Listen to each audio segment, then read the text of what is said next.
पालघर में संतों के साथ साजिशें बढ़ती जा रही हैं। पहले 2 संतों की हत्या और अब संतों का केस लड़ रहे वकील दिग्विजय त्रिवेदी की अचानक सड़क हादसे में मौत हो गई है। संत समाज को शक है कि एक सड़क हादसा नहीं है, ये कोर्ट जा रहे थे, ये एक सोची समझी हत्या है वकील की।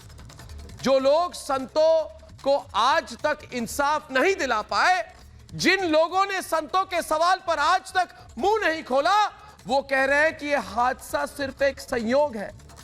मैं पूछता हूं कि यह संयोग सिर्फ उन्हीं के साथ क्यों होती है जो संतों के साथ खड़े होते हैं। इसलिए मेरे साथ आज पूछता है सारा भारत कि मैंने संतों के हक में सवाल किए, मुझ पर हमला हुआ, क्या यह भी सिर्फ एक हादसा था? क्या यह भी सिर्फ एक संयोग था? जिन लोगों पर संतों की हत्या का आरोप लगा, उन्हें छोड़ दिया गया, क्या यह भी एक संयोग था?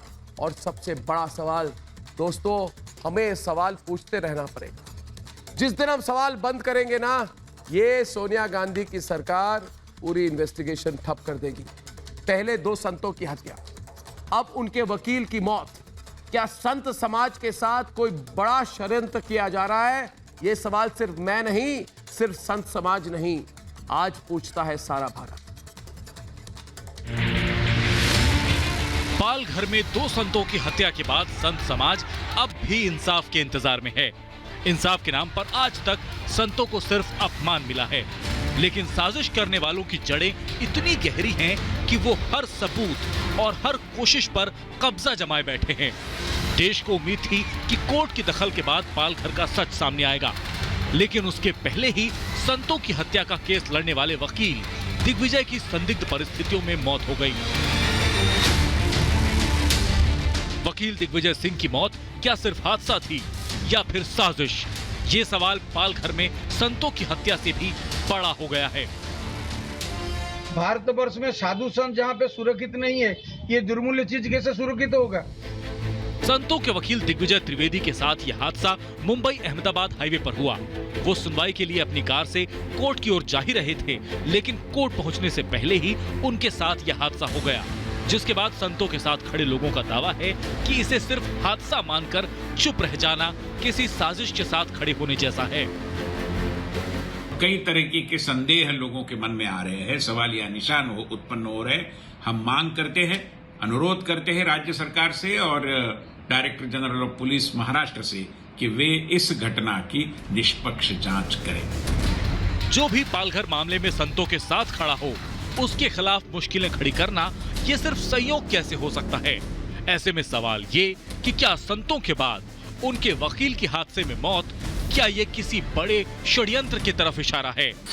पूछता है भारत। आज पूछता है भारत में हमारे साथ महामंडलेश्वर पंचानंद जगत गुरु जी हैं जूना अखाड़े से। मैं पहला सवाल उनसे करूंगा। जगत गुरु जी, आप मुझे ये बताइए, ये वाड्रा कांग्रेस, ये सारे महाराष्ट्र सरकार वाले सब कह रहे हैं कि ये मौत जो हुई है ये नौजवान वकील की, जो इस केस में, पालघर के केस में वो लड़ रहे थे, वो सबूत बाहर कर रहे थे, वो कह रहे कुछ नहीं, बस एक संयोग है। मैं पूछता हूं कि वो ये संयोग कैसे है? ये उनके साथ ही ये हादसा क्यों हुआ? पहला सवाल। दूसरा सवाल, जब उनके पास कई सबूत उनके हाथ में आ रहे थे। तीसरा सवाल, जब वो ये सब सबूत लेकर कोर्ट जा रहे थे, और सिर्फ उनके साथ ही क्यों? मगर ये महाराष्ट्र सरकार का दावा है कि सिर्फ एक संयोग है, इस पर कोई षड्यंत्र या इन्वेस्टिगेशन ये लोग नहीं कर रहे हैं। मैं चाहता हूं इस पर आप कुछ कहें इनको, फिर मैं डिबेट शुरू करता हूं। जगत गुरु जी। बेटा अरविंद, बात यह है कि जब से हमारे संतों की हत्या हुई है, तब से अगर हम देखें कि उस साजिश को, जिस साजिश की बात हम कर रहे हैं कि सरकार साजिश बाहर लाए, तो सरकार लगातार, जैसे बेटा आप पे हमला हुआ, संतों की हत्या के बाद आपने आवाज उठाई, आप पे हमला हुआ, आप पे 200 केस दर्ज कर दिए गए। ये लगातार, जब एक एसपी जांच कर रहा है उसको छुट्टी पे भेज दिया गया।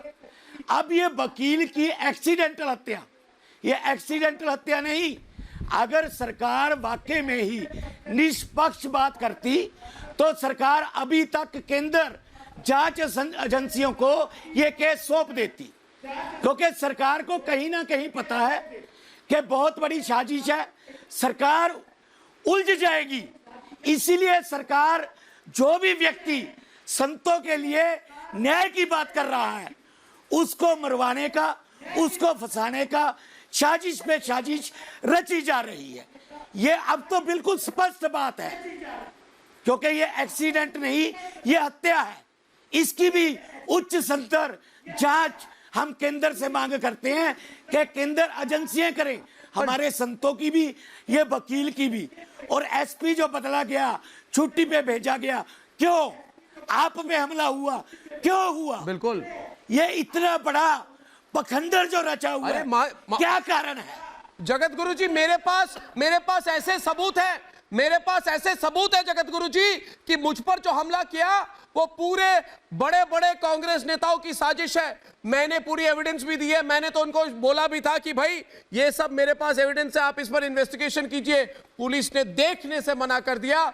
मगर मैं सवाल ये पूछता हूं कि ये जो नौजवान वकील है, 33-34 साल का था, बहुत ही नौजवान था, वकील था, पूरे मन से लगा हुआ था इसमें, उसने सब कुछ छोड़ के सिर्फ पालघर मामले की इन्वेस्टिगेशन कर रहा था। आपको पता है आचार्य विक्रमादित्य दिन रात ये काम कर रहा था, और अगर कोई इस बात के, इस पूरे षड्यंत्र का उजागर कर सकता था वो दिग्विजय था। तो ये लोग कह रहे कुछ नहीं, दिग्विजय की एक्सीडेंट हो गई, मर गया, बुरा लगा हमको, मगर क्या करें, आगे निकलने की बात करते हैं। हम आगे कैसे निकले आचार्य विक्रमादित्य जी?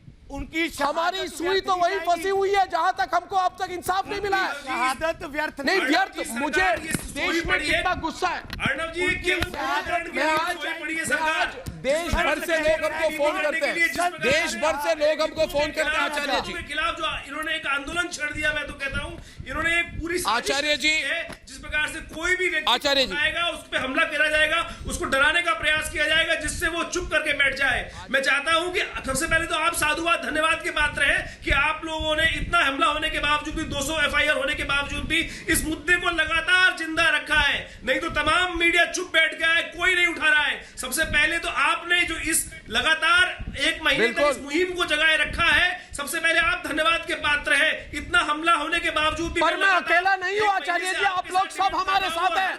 मैं अकेला नहीं हूं, मैं अकेला नहीं हूं, लेकिन पूरा देश हमारे साथ है। संजय जी, आप इनको आप सुन रहे कि नहीं? संजय जी, अगर आप इस केस को सीबीआई या कोई केंद्रीय जांच एजेंसी को नहीं देंगे तो लोगों में गुस्सा हर दिन बढ़ रहा है। खुद संजय जी गवर्नमेंट और सेंट्रल गवर्नमेंट, अमित शाह साहब क्या कर रहे हैं महाराष्ट्र पुलिस मामले में कोई भी ऐसा नहीं है कि इस मामले पर सोनिया सेना की सरकार, ये क्या हो रहा है? कौन सा केस आपके समक्ष नहीं है? सारे वीडियोस आपके नहीं, पास सोनिया हैं। सेना की उसके सरकार बाद नहीं है। भी देखिए वहाँ पर सरकार जो है वो, देखिए आप उद्धव जी पर इस तरह से आरोप मत लगाइए और महाराष्ट्र सरकार पर इस तरह से आरोप मत लगाइए। सरकार के लोग भाग जाते हैं वहाँ पर, इन्वेस्टिगेशन के नाम पे लीपापोती कर दी जाती है। मजाक हो रखा है आपके साथ। मुझे बताइए, इस देश के अंदर कोई आवाज उठाया तो उस पर हमला कर देते हैं, उसकी आवाज दबाने के लिए उसको वकील को असिस्ट कर देते हैं। कोई वकील लड़ने जाता है तो उसके पीछे कांटे लगवाकर उसकी हत्या करवा दी जाती है, उसका एक्सीडेंट करवा दिया जाता है। इस देश ये खेल बहुत पुराना है आप लोगों का। जिस प्रकार से ये सरकारें जो खेल खेलती आई है, बच्चा वाकिफ है कि किस प्रकार से हत्याएं करा कर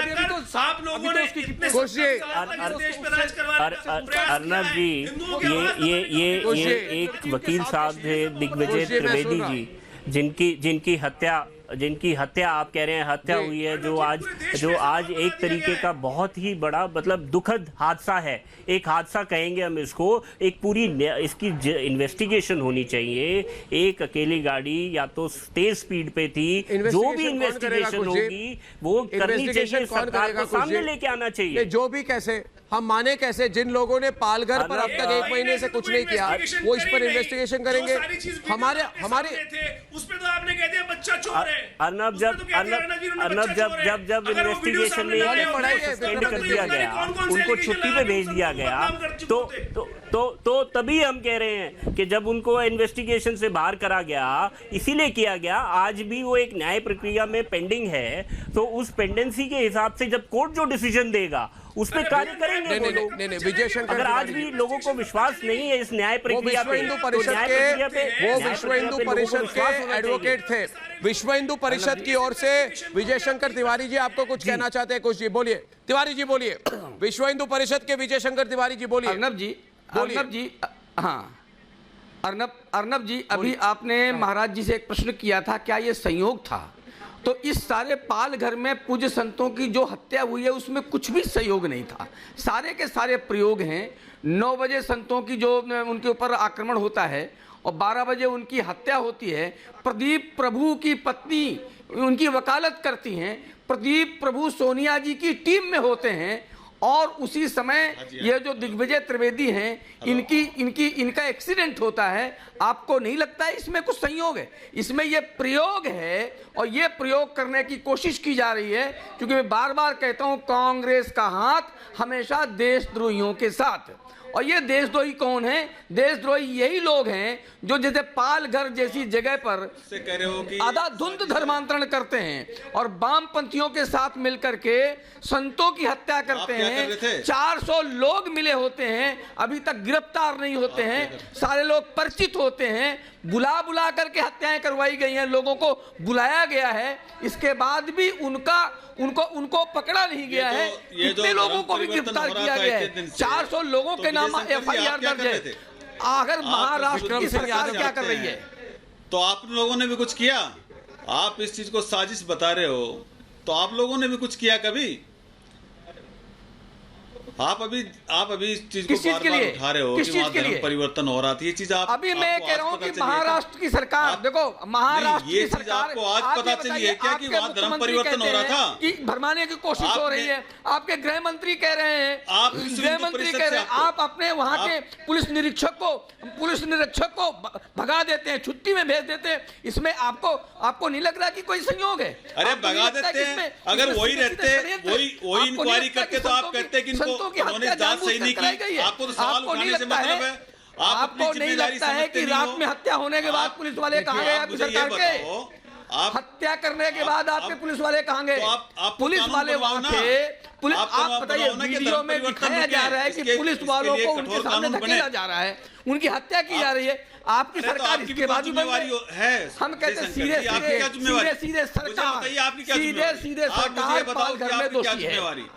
आप विश्व हिंदू परिषद हमारी जिम्मेवारी है। हम आपको सुप्रीम कोर्ट ने देखिए विक्रम जी, सुप्रीम कोर्ट ने आपसे जवाब मांगा है, हाई कोर्ट ने आपसे जवाब मांगा है। आप लोगों ने आज तक क्या किया? कुछ नहीं किया। फिर आपकी मंशा पर हम सवाल क्यों ना उठाए? पहली बात। और देशवासियों, जो लोग ये मान रहे हैं कि उनकी साजिश, परिवर्तन हो रहा था, उनके हमले संत समाज के हमारे हौसले को तोड़ देंगे, मेरे संकल्प में मुसीबत बन जाएंगे, तो वो लोग गलत फहमी में हैं जो ये कह रहे हैं। मुझे पता है कि लोहा तपकर जितना लाल होता है वो उतना ही फौलादी बन जाता है। संत समाज का आवाज, संत समाज की आवाज, देश का हौसला और मेरा संकल्प फौलादी है। ये हमलों से नहीं डरता है और मजबूत होता है। तुम हमले करो, मैं पालघर का सच लाऊंगा, हर हाल पे हम लाएंगे। और ये सिर्फ मैं नहीं, ये प्रण सारे भारतवर्ष का है। कल शाम 7 बजे आपसे फिर मिलूंगा। तब तक के लिए दोस्तों नमस्कार और धन्यवाद। नमस्कार।